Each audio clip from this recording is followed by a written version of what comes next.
It has been the worst experience of my life dealing with Lennar and this whole new construction. And I say that with a lot of experience. I'm almost 45 years old. It has completely changed every single aspect of my life, down to my health, down to my relationships. There is nothing that Lennar could do at this point to make the damage that they have done to me right. Absolutely. There's not enough money in the world. There's not enough replacement or repairs that can be done at this point.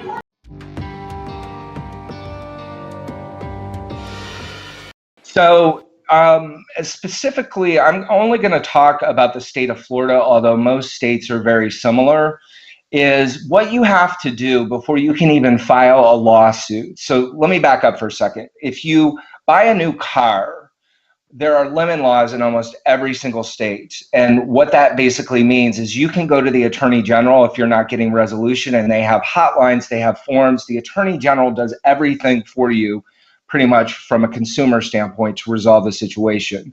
There is none of that with construction, new home construction as a consumer, especially in the state of Florida. So within the state of Florida, what you have to do is, and this is why it's ridiculous, it's called the 558 process in the state of Florida. And what that means is after you've gone through trying to get resolution with the builder for, again, I have 80 plus construction defects. Let me just also note, the AC, having to have the AC units replaced is one of the most minor ones of those 80. So I literally a roof has to be ripped up in one of them. My sewage is not to grade, it's not to code. That all has to be dug up. So what you have to do, so again, what happened is I closed in the middle of May 2013. By the summer of 2015, so over 2 years, I have been going back and forth with the builder trying to get these countless inspections, countless repairs, everything would just break. So at that point, I had to hire an attorney team.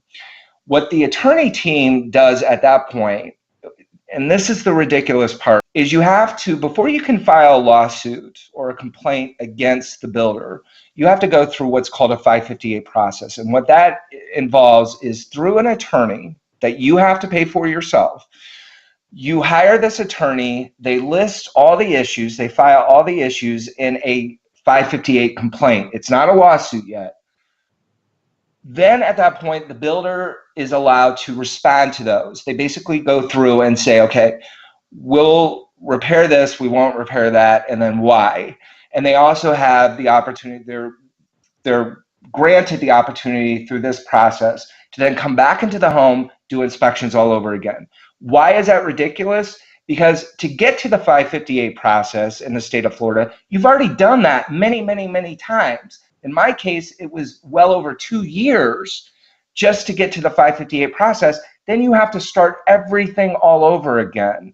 So by that point, they file things, and then the builder comes back, responds, pretty much the way they responded before. I have this spreadsheet with how over the years, all the responses have changed over time, including their legal. And at that point, you can then file a lawsuit. It was almost $100,000 just to get to that point. And so my message with that is really to our lawmakers. That is clearly, and of course at the time, I had no idea any of this sort of thing could happen, that consumers are left out to dry with the biggest investment that they will likely, if they have the privilege of making, absolutely no protections. And I would put a call out to our lawmakers to essentially say, stop protecting the builder. I'm not just talking about Lennar, I'm talking about every single builder, because that process in itself that takes the average, and if you talk to any construction attorney, they're going to tell you that at minimum to fight a construction case is $50,000 more at the end of $100,000. Okay, so the average new construction home with Lennar is a little over $200,000. I think it's $230,000. Okay, That's out of your own pocket. You're not going to get reimbursed for those attorney's fees. And the only thing, and this is what blew my mind, even though all the work time, all the effort, all the stress, the health issues, the mold, where this company and their senior executives, not again frontline people that may not be as empowered, the most empowered people in this organization, even if I was to continue spending another $100,000 on attorney's fees, the most I can hope for, the most anyone can hope for in these cases, is that you simply get what you had paid for originally. You cannot start asking for time lost at work. You cannot ask for pain and suffering. You cannot ask for any sort of inconvenience. You cannot ask for negligence. You cannot ask for anything above what you already paid for. So at most, what consumers are going to get from at least $100,000 in legal fees is an arbitration, because all of these contracts have arbitration clauses that basically says the builder will either make the repairs or the builder will pay you to then go out, get all the permits, the licensing to have the repairs made yourself. Well, if you've gotten to that point, that's at least 2 to 4 years at best. And then you've got all this additional inconvenience to then either live through all those repairs or coordinate them, get the licensing and the permits yourself, and find the contractors. It's mind-boggling, and that's one thing I've learned through this, Mike. Is I would never ever do it again, and I would tell anyone who's listening to this to be very careful if you do it yourself, meaning by new home construction, because you really have no recourse, no rights, no protections. So I would say let someone else run it in, because what you'll see across the internet, including on your site, which your site was very enlightening to see. It was almost like this therapy to be able to see, okay, I'm not alone in this. Like, I'm not making this up. I'm not like exaggerating about this in any sort of way, almost like a validation of feelings, because these people are outraged, and rightfully so. Is what you'll see people excuse it for, and really, when you think about it, it's a ridiculous excuse, is I understand there are going to be issues because it's a new construction home.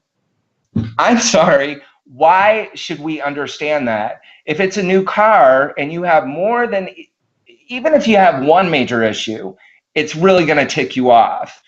If you're flying a new plane and it's got, oh, the new plane is expected to have new issue or all these issues because it's new. No, no one wants to know that when they're flying a new plane. Why are we excusing this for the construction industry? Because these people have punch lists. My first punch list within 2 weeks of moving in here, already having an AC out, already having my dryer fail, already having electrical issues within those first couple of weeks. My first punch list, which I can send you, it was 60 plus items. And we're supposed to say that's okay? No, no. I think we as consumers need to fight back and say, no, it's not okay. You deliver that home with next to no issues or blue tape marks on the wall showing everything that has to be done. We need to change as consumers and not accept that. So basically, when I first started building this website, it was more for me. I didn't plan on publishing it. I didn't plan on promoting it in any sort of way. I happen to be good at optimization. I didn't even really optimize it. Basically, why I was putting it together and the structure that I put together for the website was so I didn't have to keep explaining it. I could just send parts of the website and say, okay, this is what's going on, because it's an exhausting story to keep going through. What happened is I put a couple of social media posts out and people started contacting me. They started finding the website just through searches. People are searching for the same thing, which is Lennar construction problems, Lennar mold, Lennar health issues. they're searching, and this is nationwide. So a couple of the people that have contacted me, their stories are extremely similar.